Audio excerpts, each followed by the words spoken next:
लक्ष्मी जी की 2 बहुएं थी, सुमन और राधिका, और 2 बेटे, अजय और सुशील। लेकिन लक्ष्मी जी के बहू बेटे उनको अपने साथ रखने को तैयार नहीं थे। बहुओं के तेज स्वभाव के चलते लक्ष्मी जी को अपना ही घर छोड़कर एक किराए की कोठरी में रहना पड़ रहा था। कुछ दिनों से उनके बेटों ने उन्हें पैसे देना भी बंद कर दिया था। ऐसी स्थिति में लक्ष्मी जी ने अपनी जमा पूंजी से एक छोटी सी दुकान खोली। एक दिन शाम के वक्त, अजी सुनते हो, तुम्हारी माँ ने दुकान खोली है। दुकान अब इस उम्र में दुकान पर बैठेगी वो। अब क्या किया जा सकता है, माँ की तो बुद्धि सठिया गई है। मोहल्ले में मजाक बनाएंगे सब हमारा। अरे जेठ जी, इसमें परेशानी क्या है अगर सासू माँ ने दुकान खोली है? हाँ, राधिका ठीक तो कह रही है। अपनी दुकान पर बैठी रहेगी, कम से कम हमें परेशान तो नहीं करेंगी। हाँ, वैसे बात तो ठीक है। खुद के 2 पैसे कमाएंगी तो कभी कभार हमें जो खर्चा देना पड़ता है ना, वो भी देने से बच जाएंगे हम लोग। फिर किस बात की परेशानी, खोलने दो माँ को दुकान, हमें क्या। वैसे भी अपनी कोठरी में चुपचाप रह रही है ना, चाहे दुकान खोले या मॉल बनाए, हमें उससे क्या लेना देना। अगले दिन सुमन अपनी सास की दुकान पर पहुंचती है। सासू माँ, आपकी दुकान में शक्कर है क्या? शक्कर जरा 1 किलो दे दीजिएगा। हाँ हाँ बहू, है ना।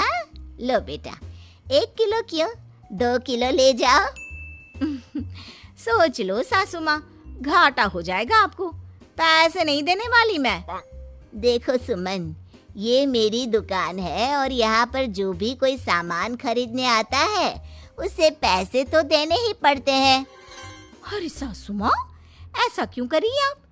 अरे देखो ना, घर पर आपका बेटा और पोते पोती दूध में शक्कर डालने के लिए कब से इंतजार कर रहे हैं। जरा उनके बारे में तो सोचिए।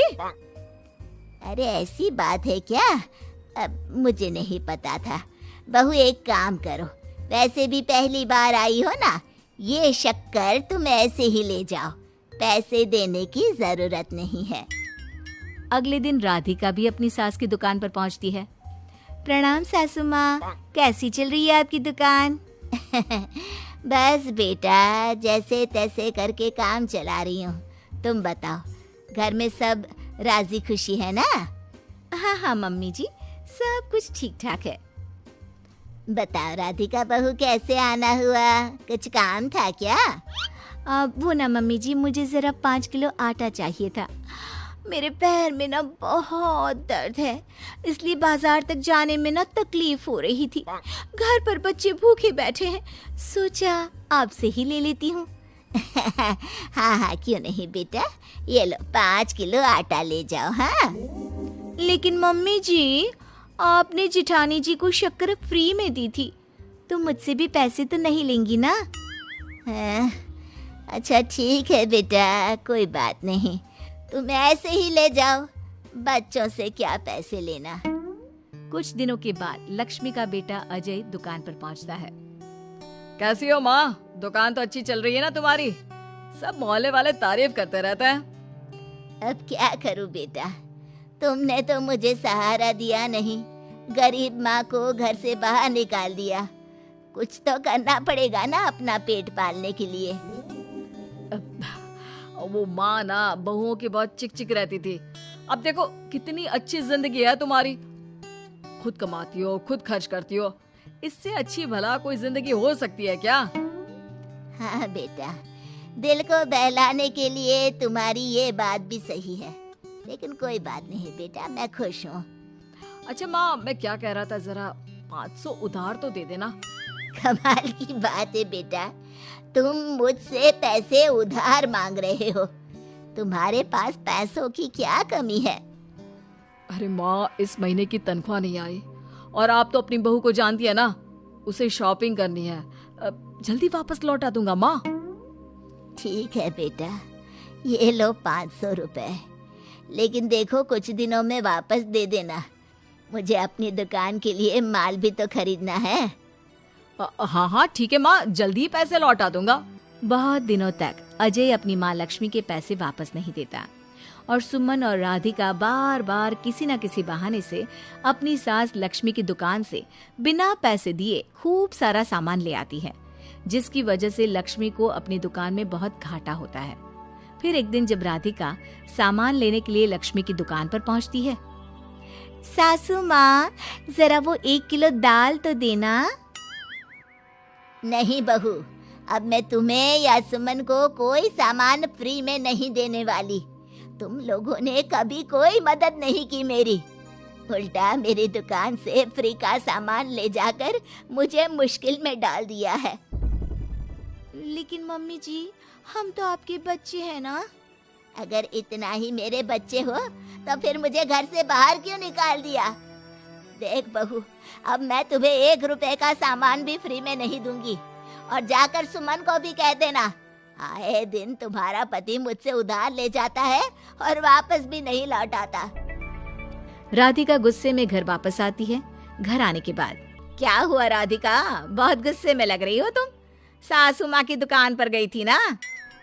सासू माँ का तो कुछ करना पड़ेगा, जब से ये दुकान खोलकर बैठी है। अक्कड़ तो देखो उनकी। अरे लेकिन हुआ क्या है? होना क्या है, दाल लेने गई थी, मुझे 4 बातें सुनाकर उल्टा भेज दिया, कुछ दिया भी नहीं। ये तो सासू माँ ने ठीक नहीं किया। देखो मेरे पास ना एक बहुत अच्छा प्लान है। कैसा प्लान भाभी?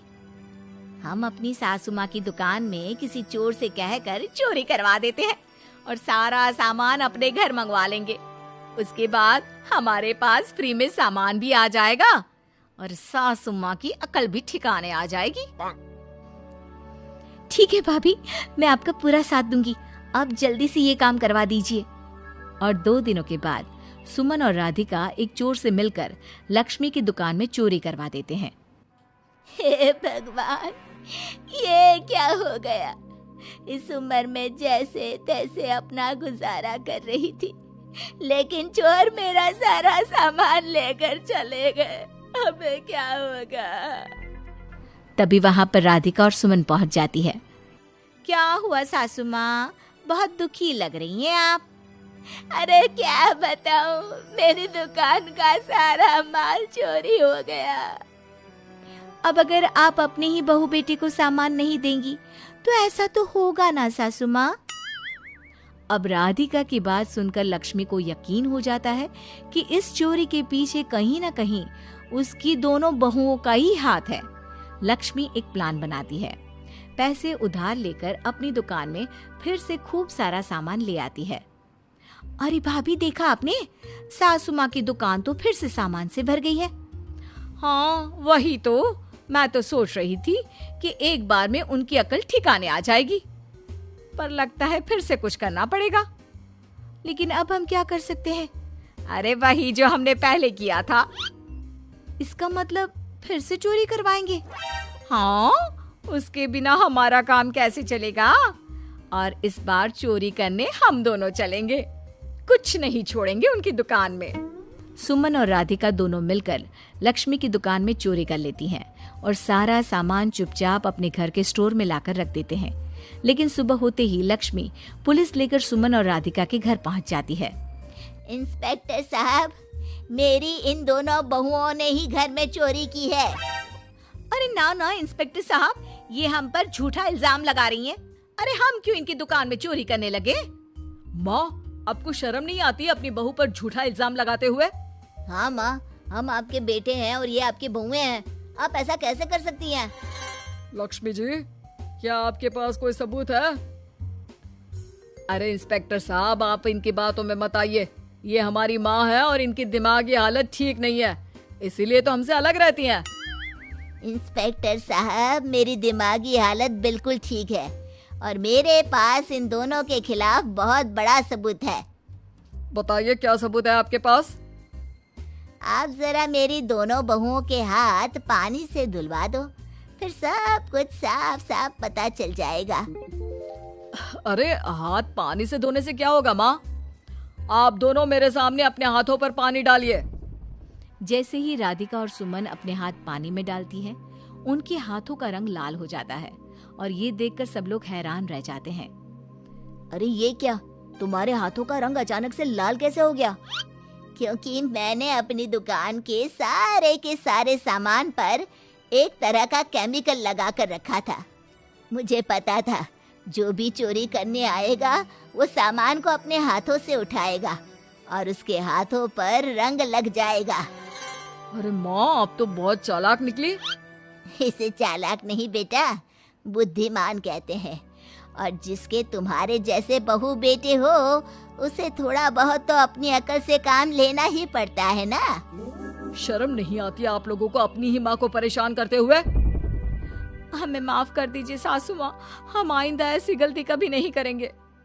और हाँ, आपको अपने साथ रखेंगे, आपकी सेवा करेंगे और पूरी इज्जत भी देंगे। हमें माफ कर दीजिए।